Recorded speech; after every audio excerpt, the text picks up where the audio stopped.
Hi everybody, this is Dario. Welcome back to my channel, Motley Reads. I would say welcome back to myself. Probably I haven't been on a channel for a while now. Yeah, just too much happening in my life right now, and I've had a bit of a reading slump as well. So it wasn't very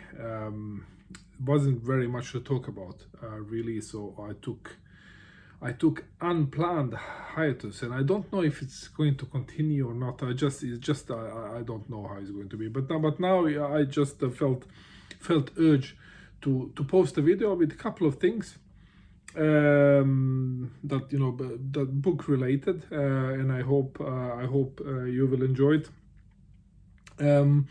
And basically my absence again, has been too many things happening, both privately and related to work. So yeah, it has been a quite a turbulent period, and it still is to a degree, so to say. So it has been quite a dry period when it comes to reading. However, I did read, but not as much as I wanted, and as I used to before the slump. It has been quite a lot of magazine reading, so on, and some books as well. And just not everything was very good. But I would like to show you two of the books that I read during the last couple of months that I really liked quite a lot, and I would recommend for reading to the ones that haven't read these books yet. So first one that I would like to recommend is this one by Martin Amis, Time's Arrow. And it's a slim volume, quite fast read. It is Martin Amis is a son of Kingsley Amis, the large figure in the English, say, modern classic fiction, if we would call it like that. Very much still very much active in his writing, and his style is very. It's modern style, yet it is his it is not experimental. His narrative is in storytelling kind of type of narrative. Yet the plot of this book is a little bit experimental still, and the experiment here goes like this. I will read on the back and explain a little bit. Dr. Friendly has just died, but after weeks of improving in the hospital, he is sent home to his affable, melting pot, primary color existence in suburban America. From the fresh-cut lawns of his retirement to the hustle of New York, and then the boat back to war-torn Europe, Friendly carries with him a secret. Trapped in his body from grave to cradle, Friendly's consciousness can only watch as he struggles to make sense of the good doctor's most ambitious project yet, the final solution. Todd T. Friendly is living his life backwards. So the book is the story is told by a narrator that is captured in a body of a person that is living his life backwards. Right. So this, the narrator here is, getting surprised by the things that are happening, although the life is moving backward, and it gives you quite interesting perspective, and I would say a bit of a depressing perspective on aging, to be honest. Coming to really high age, and just his joy when he over time discovers how new body functions start to function, so to say, and then you realize, some of the things that are coming, if you're lucky to become that old, and it is, and when story is told from that perspective, it becomes much more profound, in a ways that I really didn't expect. And this combined, with his, this kind of, writings, whereas, clearly storytelling kind of a style without any, lots of metaphysical stuff in it. It makes you really focus on the essence, which is both these things that are connected with your own perspective on how to live your life, and also the story in itself that is becoming more and more disturbing, so to say, the more time goes. So I can highly recommend this book by Martin Amis, Time's Arrow. So that's the first one. Second one that I would like to recommend is a bit, it's different, much more different than this. It is a Victorian classic by George Gissing, New Grub Street, and this is not a slim volume. It's some 500 plus pages of a Victorian novel.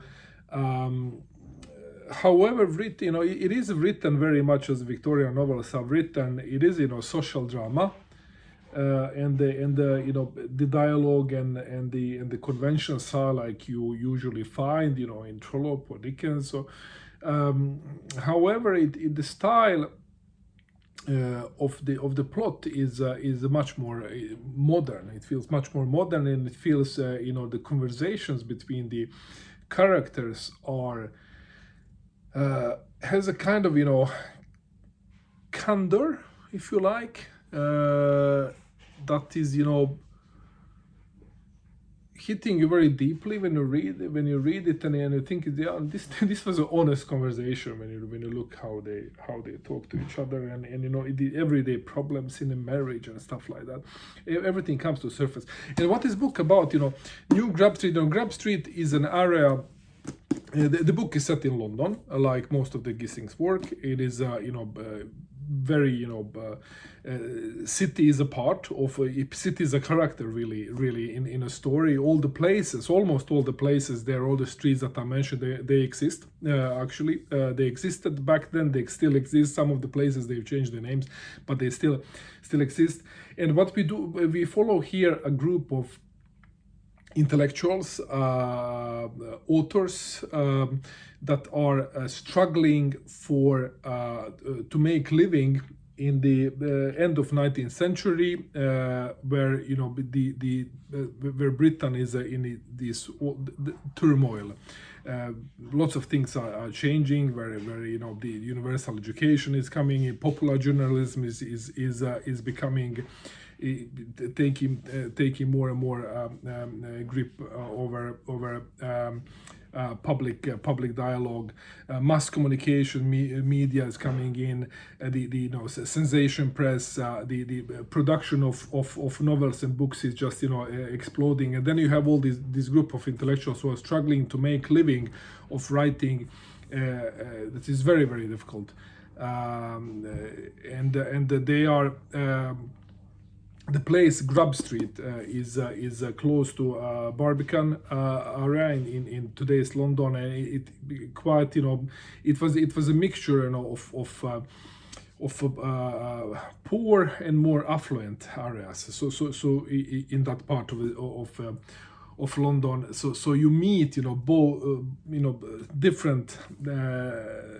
different types of characters which are economically well off or not so well off to a varying degree, and they struggle to both understand where society is going and make a living and all this the social gaming around the marriage and all that you typically find in Victorian literature. And it is a bit like when you read it, you get the feeling of struggling artists in Montmartre, like typical Parisian picture. You get it, but in a London setting. Extremely well written and very interesting story with interesting character build-up. You really feel for a character. You get opinion about each of the characters. You have characters that you like. You have a character that you don't like. You get very engaged when you read this book. So it's I would really recommend this one. George Gissing, New Grub Street. So these are my recent reads recommendations. Now looking forward, there are a couple of events that are coming up. First of all is March readings, and in March there are several booktube events. I will participate in only one so far. I've decided, and that's March of the Mammoths. In March of the Mammoths, in March of the Mammoths, you are supposed to read, one thick book. It's like that, it should be like 700 or 800 pages plus or something like that. But it should be very, very thick book. And for that, I have selected this book. It's in Swedish. It's called Det står ett rum här och väntar på dig. Berättelsen om Raoul Wallenberg by Ingrid Karlberg. And the translation of the title is There is a room here that is waiting for you. Story about Raoul Wallenberg. And this is a non-fiction book. It's a biography about Raoul Wallenberg. And Raoul Wallenberg is unfortunately not very known picture for a lot of people outside of Sweden. I think he should be very well known. It's one of the heroes of the World War II. He was a Swedish businessman who lived in Hungary during World War II, working for an export company. In a Swedish export company, Hungary. At that time, he was only 32 years old, young guy, really, he was educated architect, but working with this export-import company, not really, sure about, his position in the world and so on. And at the same time, the World War II was approaching to an end, end of 1944, huge turmoil in Europe, obviously, the fightings in several fronts there, and at the same time the extinction of Jews is moving with full speed. Hungary was a home of many Jews that were captured by Germans and sent to Auschwitz and Treblinka and all those other horrible places. And the Allied forces, they were really looking for the way to try to save as many Jews as possible. And they identified in Hungary there was still lots of Jews that were living in Hungary that should be actually taken away from there before Germans are capturing them and sending them to the concentration camps. So the Allies approached the Swedish government and asked if they could help in any way, if they could send somebody to Hungary, being a neutral country, Sweden could act there. And then the Swedish government asked Raoul Wallenberg, who was working in Hungary, if he could help out. So during 44-45, he saved thousands of Jews by issuing Swedish passports and getting them out from Hungary and sending them away to Sweden and other places.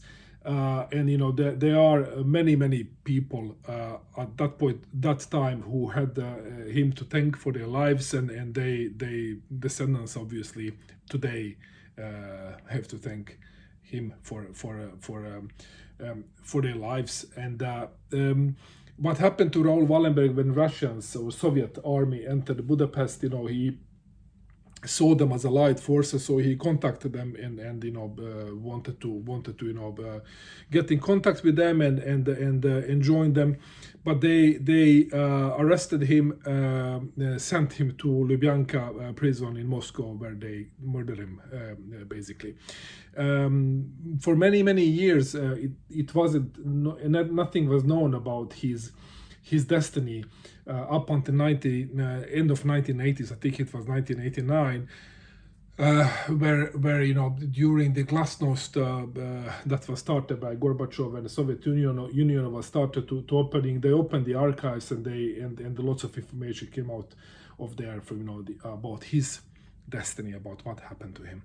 So this journalist Ingrid Karlberg, she collected all the information that was on hand, did tremendous research, interviewed a lot of people, and went through documentation and wrote this biography that won the highest literary prize of Sweden, next to the Nobel Prize, but the highest literary prize for Swedish literature written in Swedish, Augustpriset.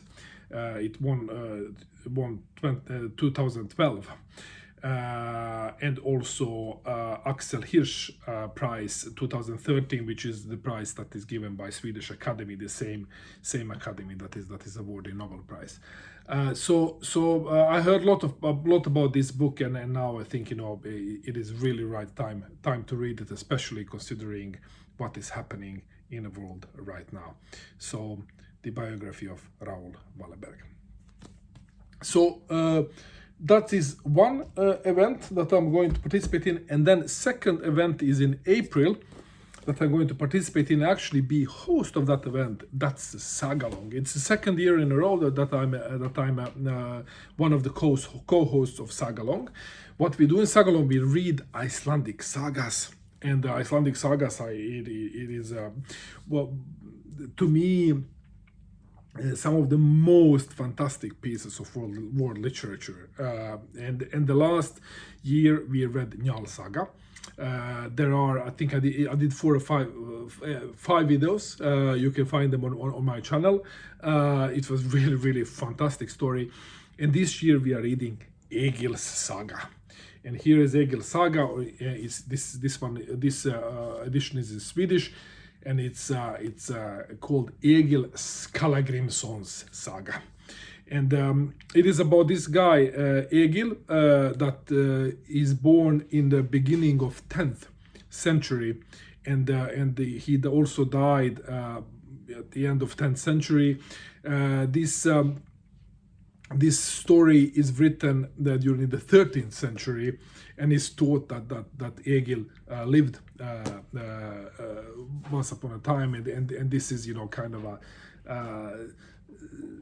semi-historical documents is regarded. It's one of the larger sagas, so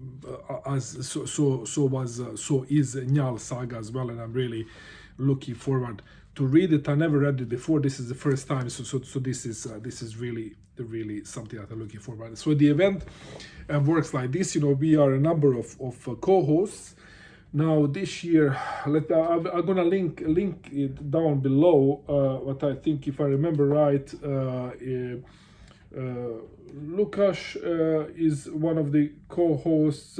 Crew readers thesis. Mark Richardson is one of the co-hosts. Jekov, the Rambling Record Tour. Elena Makridina, who is actually the founder of the Sagalong. Elizabeth is one of the co-hosts as well. Who's more? Sean Standfast, Scott Danielson. Did I forget somebody? I don't think so. I will check. I'm sorry if I did. I will check, but I will put links to all the co-hosts, and we are doing this during the month of April. So each of the 4 weekends of April, each of us is going to publish a video that is dealing with 1/4 of the saga. So 4 videos to go through the saga, and you can watch my video and my co-host videos, and we are going to have discussions over Voxer about this about the saga. So I'm very much looking forward to this, and this is really fantastic time in Sweden to read these sagas, because when the winter is ending and the nature is awakening, then I really get lots of get really motivated to get out and to check out all the historical places, all the rune stones, Gamla Uppsala, all the kind of these Viking vibe places. So really feel privileged to live here and be able actually to read this saga and visit the places that are really connected to this tradition. So Sagalong 2022. I really hope you join and read together with us Egil Saga. Really nice story, I think. So these are the two events that I'm going to participate in during the coming 2 months. What else? Yeah, another thing about the connected to books, not very much to books, but it is a bit to this period of time from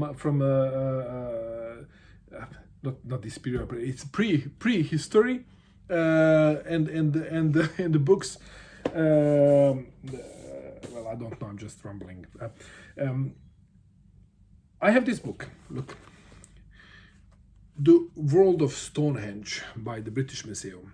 So what is happening? I was in London. We were in London early this week, the whole family, on our spring break, and I saw that the British Museum has this exhibition, the World of Stonehenge, where they have collected objects from across the Europe, from the Bronze Age period, where they are trying to explain Stonehenge, its existence in the context of a European Bronze Age. So they have collected lots of these objects, and here this book they are telling the story that is this exhibition. So I wanted to go to this exhibition, but then I said no, I would like to first read quite a lot about it. So I bought this book. So I will read about it, and then next time or when I'm done with reading this, I will go and see the exhibition. I'm in London quite often through work, and we as a family very often as well privately. So sometime, I guess, in April probably, I will come to it when I read through it to visit the exhibition, and I'm planning on making a video about it as well. So stay tuned. It will come something about Stonehenge. I'm really looking forward to this. I visited Stonehenge, the place Stonehenge, a couple of years ago. It was really fascinating. So I'm very much looking forward to this. Yeah, and finally, just want to show you a couple of books that I acquired yesterday. Actually, we have this thing in Sweden that every year, last weekend of February, we have the big book discount campaign. So what is it all about is that the publishers, they are emptying their stocks because new books are coming in, so they're emptying, so they are selling them like half price or 1/3 of the price in some book chains. So I typically get there and buy typically books that are kind of that I would like to have in a hardback format that is normally quite expensive. You can get quite cheap. So this year I didn't buy so many books because the offering was not really good. This year it was lots of crime fiction and stuff like that I really don't like, but I found these 3 books. I'm gonna show it to you. All 3 of them are in Swedish. Nevertheless, I think that they are really good. Looking forward to get to them. First of them is this one. It's written by Gunnar Wetterberg. It's called Ingenjörerna, so it's engineers. And I'm an engineer myself by education, and I've been working in R&D, research development, for many years before I stepped into business. So it's really close to my heart. And this is a story about the Swedish engineers. Really, Swedish society is built on engineering success. The wealth of this fantastic nation is built on engineering success and the success of the companies that are built by the engineers. It's like companies like Ericsson, a telecommunication pioneer, or Volvo in cars, trucks, construction equipment, airplane engines. You have SKF, the roll bearing. That's a Swedish invention. You have pipe wrenches by Bacco. You have dynamite by Alfred Nobel. You have lots of I could go on and on, and so this whole society is built on that. So this is basically the story about engineers and the significance they have had over time for the Swedish society. Now it's we have hundreds and thousands of engineers and a huge engineering industry. Sweden is a exporting country. Our whole economy is built on export of high tech. Really, so this is I'm really looking forward to read this. It's I'm very proud of being a Swedish engineer, and this is the story about me, about us, and I'm looking forward to it. So that's the first one. Second is this one, Sveriges medeltid, Middle Ages in Sweden. By Dick Harrison. Dick Harrison is renowned historian, Swedish historian from University of Lund, and he's a specialist on the Middle Ages. Look at here, one of the runestones, really cool, richly illustrated and written as a kind of popular history, yet with the written by an academic that is very keen on being precise in his writing. I read him before, and he's really excellent. So I'm very much looking forward to this. So Middle Ages in Sweden, and the last one, perhaps a bit odd, is this one, Stora boken om Rörstrand.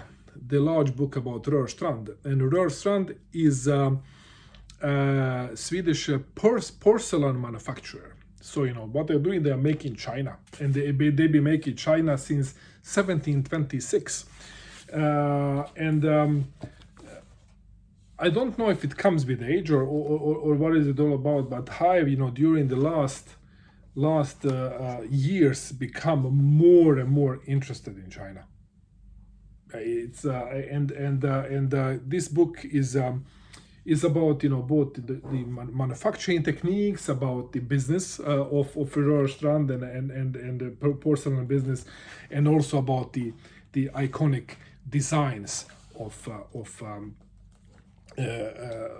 Rörstrand. And so I'm very much looking forward to this, to reading this book, and it's going to, if I know myself right, it's going to end up most probably in some China purchases. But let's see about that. So this is Rörstrand. All right. So that's it. A bit of a mix of things that I brought up here, but I hope we all been able to catch up with me, even including myself. So yeah.